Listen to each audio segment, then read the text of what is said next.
naik kereta ke Yogyakarta. Hai orang-orang kurang bahagia. Selamat datang kembali di channelnya orang-orang kurang perhatian suka nonton. Kali ini Mimin yang terdengar cakep ini ingin menceritakan alur cerita film The Shadow Strays. Film ini menceritakan wanita bukan sembarang wanita. Wanita brutal tak terkalahkan, mampu menyerang dan menghabisi ratusan geng jahat sendirian. Oke, siapkan kopi manis, semanis kenanganmu yang gagal kau pertahankan sehingga harapan menjadi berantakan gara-gara mantan. Yang ingin balikan silakan subscribe, like, dan bagikan ke kaum lainnya. Maka akan saya doakan dari sini. Tanpa basa-basi, mari ditonton lur.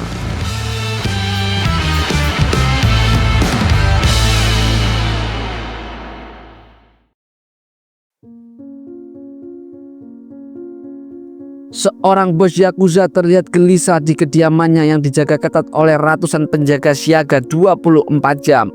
Semua ini gara-gara desas-desus tentang organisasi bayangan yang konon bisa membunuh tanpa suara. Akibatnya si bos jadi seperti burung hantu, melek terus sampai agen pembunuh ini berhasil ditemukan. Bos Yakuza hampir salto belakang ketika anak buahnya membawa seorang wanita musisi untuk menghiburnya. Dengan penuh gaya dia bilang, "Semua penjaga keluar dulu, gue butuh momen santai." Ya, ternyata ini langkah paling goblok hari itu. Baru 5 menit terdengar ceritan si musisi. Para penjaga buru-buru masuk dan langsung freeze mode. Bos mereka sudah modar kepala entah di mana. Si musisi dengan gaya sok dramatis menunjuk patung samurai.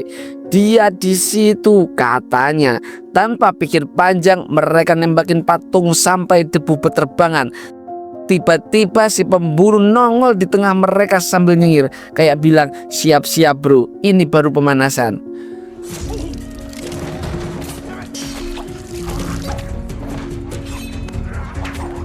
Setelah beres bikin kerucut jadi serbuk, si pembunuh duel sama ajudan bos.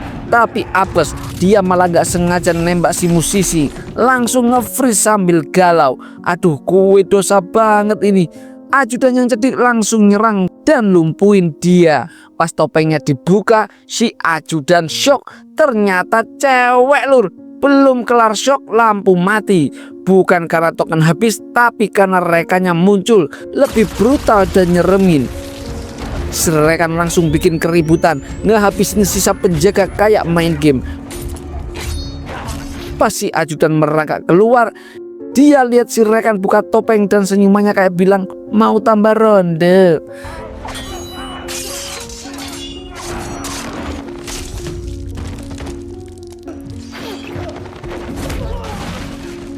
Setelah semua penjaga habis tanpa sisa, si rekan yang ternyata juga perempuan membangunkan si agen pertama, yaitu agen 13 yang cuma pingsan dalam perjalanan pulang. 13 curhat, "Duh, fokusku kacau gara-gara nembak orang gak bersalah." Si mentor alias rekan brutalnya langsung ngegas, "Ingat 13, kita dilatih buat enggak punya rasa kasihan. Fokus cuma satu, tugas. Jangan ngehalu, jangan baper, hanya membunuh, titik." Sesampainya di Jakarta, 13 langsung dapat cuti paksa dari organisasi. Dia disuruh balik ke kehidupan normal, tapi tetap jaga rahasia soal identitas dan kerjaannya. Sekarang dia tinggal di rumah susun kumuh di pinggiran kota Jakarta, tempat yang lebih sempit dari loker senjata. Setiap hari dia rutin minum pil dari organisasi buat nahan sakit kepala yang terus datang.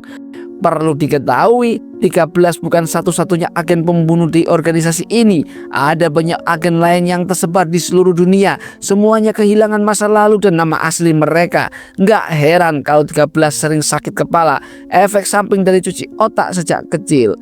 Setelah seminggu menjalani hidup normal, 13 akhirnya pergi ke sebuah gedung kosong untuk menghubungi organisasinya. Kembali ke rutinitas bayangan.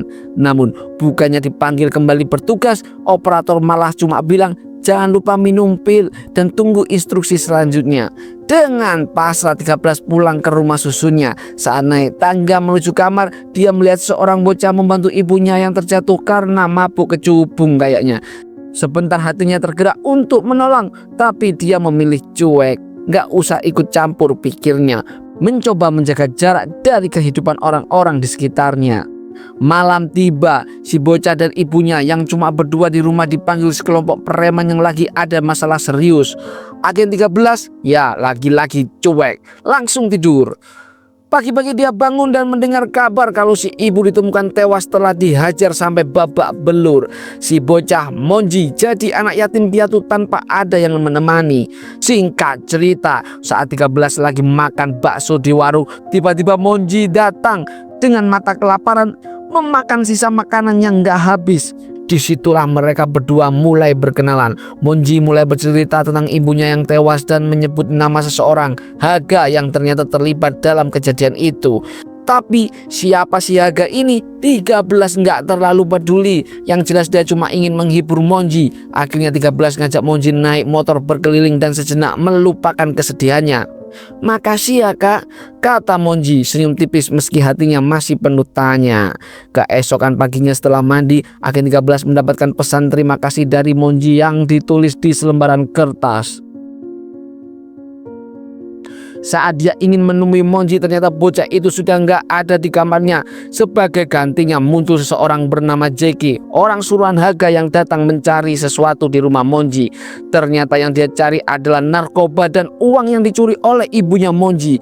Nggak heran kalau ibunya dibunuh. Saat Jeki asik menikmati sedikit barang haramnya, Agen 13 tiba-tiba muncul dari persembunyian.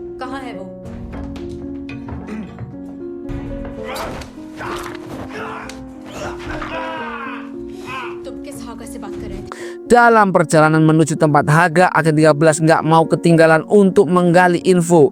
Ceritain siapa si Haga itu dan apa kerjanya. Ternyata Jeki pun langsung nunjuk baliho paslon cagup cawagup yang ternyata bapak anak orang-orang di balik nama Haga yang menguasai bisnis narkoba dan tempat hiburan di Jakarta. Agen 13 agak terkejut kenapa tidak tercium polisi. Tapi Jeki cuma ngelawak, "Polisi? Ini Jakarta, Neng, jangan mimpi." Jeki melanjutkan, nggak cuma Haga sama pejabat, ada juga kepala polisi Prasetyo yang ikut terlibat. Dia temenan baik sama Aril, anak calon gubernur di baliho itu. Dengan nada sarkastik dia nambahin, "Jadi ya seperti yang lo lihat, nggak ada orang yang bisa diandalkan di negara Konoha ini." Agen 13 cuma geleng kepala. "Sekarang kita kemana sih?" Jeki dengan santai menjawab, "Haga sama kembarannya, Soriah." Setibanya di Moonrose, tempat hiburan milik Haga, Agen 13 langsung diajak ketemu dengan adik Haga, yaitu Soria.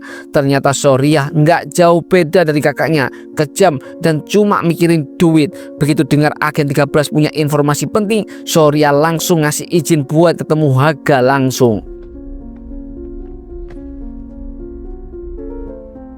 Saat Jeki pergi menemui Haga dan meninggalkan Agen 13 di ruang pengawas, 13 nggak buang waktu. Dia langsung cek rekaman CCTV dan menemukan Monji pernah dibawa ke sini. Tanpa pikir panjang, 13 langsung melangkah ke ruangan Haga, hantam Soria sampai pingsan dan siap menghadapi duel 1 lawan 1 dengan Haga.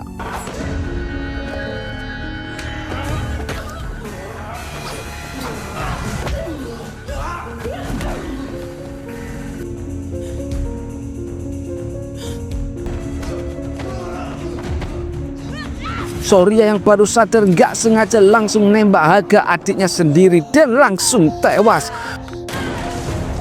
Soria kabur, tapi Agen 13 minta Jeki bawa juga si gadis mabuk. Begitu mereka sampai di lorong, para penjaga udah siap nongol. Tanpa banyak basa-basi, Agen 13 langsung bikin mereka jadi ayam goreng.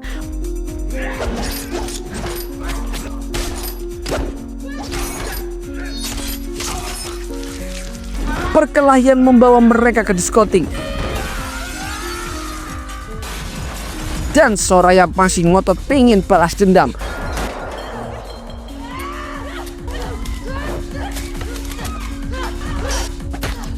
Begitu polisi datang, Agen 13 dan Jeki kabur.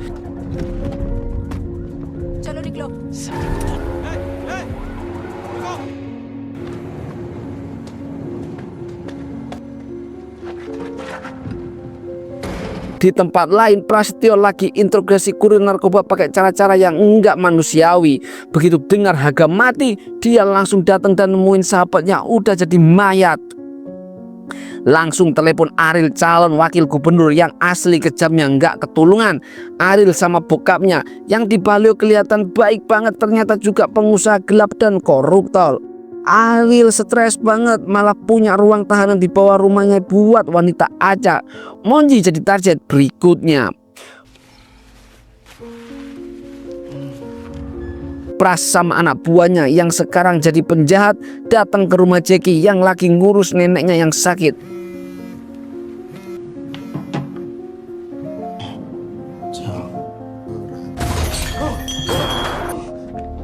Gimana Jack? Bang. Mereka tanya soal 13, tapi Jackie terus bilang nggak tahu. Tiba-tiba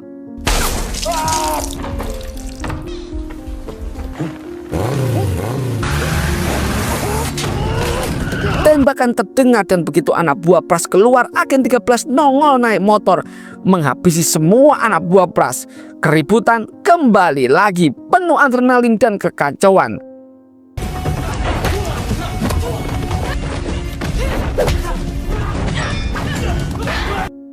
Setelah beres dengan para kroco, agen 13 langsung menghampiri Prasetyo yang jelas nggak bisa bertarung. Pas lagi diinterogasi itu si Prasetyo, Jackie nyergap dari belakang, bikin Prasetyo bisa kabur.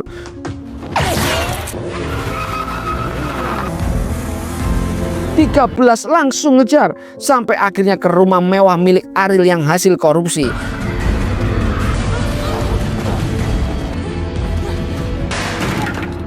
Prasetyo yang masih marah mau ngabisin agen 13, tapi Ariel ngelarang karena dia mau ngabarin bapaknya dulu. Pas Prasetyo lagi ngedeketin telinga 13, tiba-tiba agen 13 hampir ngebunuh dia, tapi Ariel bikin agen 13 pingsan dan siap bawa ke ruang penyekapan. Sekarang kita lari ke Kamboja. Di hutan, mentor lagi buru target, tapi tiba-tiba muncul agen lain, Troika, yang langsung remas kepala musuh. Troika ini agen dari cabang Jombang yang ditugaskan ngedampingi mentor. Mereka terus jalan dan nemuin gubuk tempat targetnya. Troika bilang ke mentor buat masuk sendirian, sementara dia bakal hadapin musuh di luar.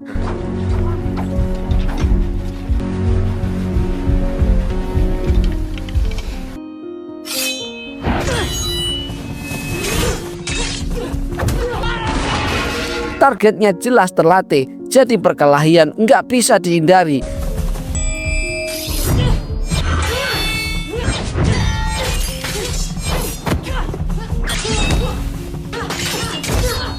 Mentor kaget banget karena ternyata itu mantan anak didiknya sendiri, agen yang sempat dibuang karena dianggap berkhianat. Ternyata mereka semua membelot karena tahu organisasi bayangan ini cuma manfaatin mereka buat kepentingan segelintir orang. Si agen yang jatuh bahkan bilang dia lagi hamil anak pertama dan cuma mau hidup normal. Mentor nggak tega, cuma diam. Pas agen itu mau kabur, Troika muncul di depan pintu dan habisin agen itu tanpa ampun. Dalam perjalanan pulang, Troika ngelapor ke manajer tentang keraguannya mentor yang nggak sanggup bunuh mantan anak didiknya. Manajer pun menunjukkan foto kekacauannya dibikin agen 13 di Jakarta, bikin mentor harus tanggung jawab atas ulah anak didiknya. Sementara itu agen 13 lagi disekap di ruang bawah tanah. Ariel, anak buah Ariel, menyiksanya pakai amarah. Tapi pas Ariel mau menghabisinya, bapak Ariel muncul marahin Ariel karena gagal nanganin Haga dan Prasetyo. Bapak Ariel juga bilang kalau mereka butuh banyak duit buat kampanye, jadi transaksi narkoba sama Kabil harus tetap jalan. Bapaknya melihat potensi besar di agen 13. Kalau dia bisa ngabisin ratusan orangnya si Haga, berarti nggak susah lah ngadepin Kabil dan anak buahnya. Saat transaksi mereka dapat uang, barang, dan siapa tahu bisa beresin semua masalah. Jadi kalau bapak jadi gubernur, Pras dan Haga bisa 13 ambil. Saya adil, kamu mau anak itu, saya mau jasa kamu. Begitu kata bapak. Setelah bapak pergi, Jackie dan Monji yang sudah hancur banget dibawa masuk. Wajah Monji, wah, udah kayak kue lapis. Agen 13 cuma bisa sabar, nahan amarah, dan nunggu saat yang tepat. Malam transaksi tiba, agen 13 bawa tas berisi barang. Setelah duit diambil, Jackie di mobil sama bapak ngelihat Monji sekarat dan akhirnya meninggal di situ. Jackie langsung teriak ke 13, "Monji mati!" Monji mati! Monji mati! Kabil yang curiga langsung kerahkan pasukan untuk menembak.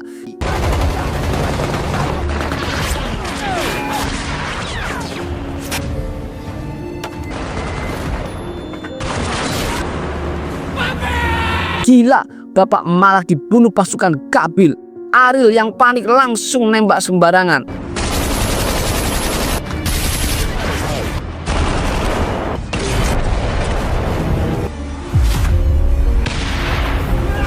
Setelah itu Ariel loncat ke atas mobil pakai topeng, ngebantai Kabil sambil teriak-teriak nyebut nama 13. Tapi tiba-tiba Soria ketabrak sama agen 13.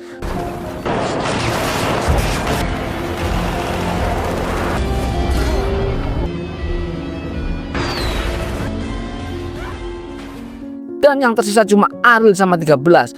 Ariel yang cuma bisa ngomong doang akhirnya terkapar dan 13 selesai semua.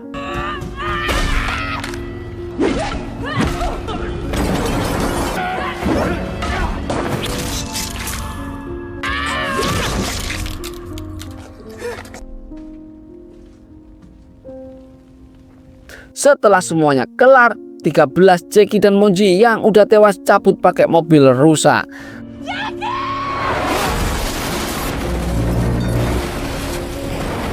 Tapi mereka malah disekap sama manajer dan mentor yang udah nunggu. Jack yang lagi berontak malah ditembak. Troika langsung dikirim untuk ngejar 13. Terjadi pertarungan gila dan gak butuh waktu lama bagi agen 13 untuk ngabisin Troika. Mentor turun tangan dan di dalam pesawat duel epik mulai terjadi.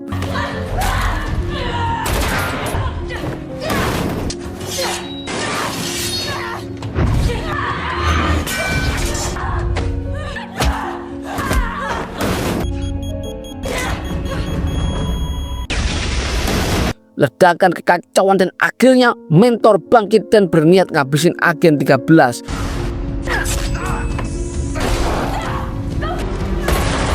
Wah, jadi akhirnya si manajer pun tewas dan si mentor yang sekarang itu malah ngasih pengakuan yang bikin terkejut.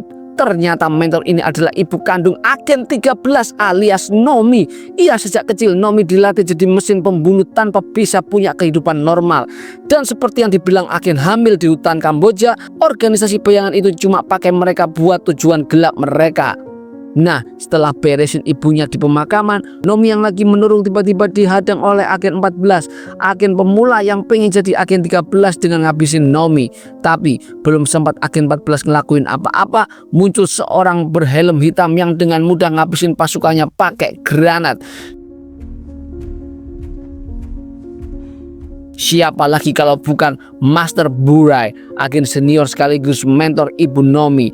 Ternyata Burai juga tahu semua kebusukan organisasi bayangan dan ngajak Nomi buat kerjasama. Adrenalin sesungguhnya baru dimulai dan film pun berakhir. Terima kasih telah menonton sampai usai dan jangan lupa klik subscribe, like, dan bagian kepada seluruh umat di dunia. Sampai jumpa lagi di film-film berikutnya. Suka nonton? Suka banget loh.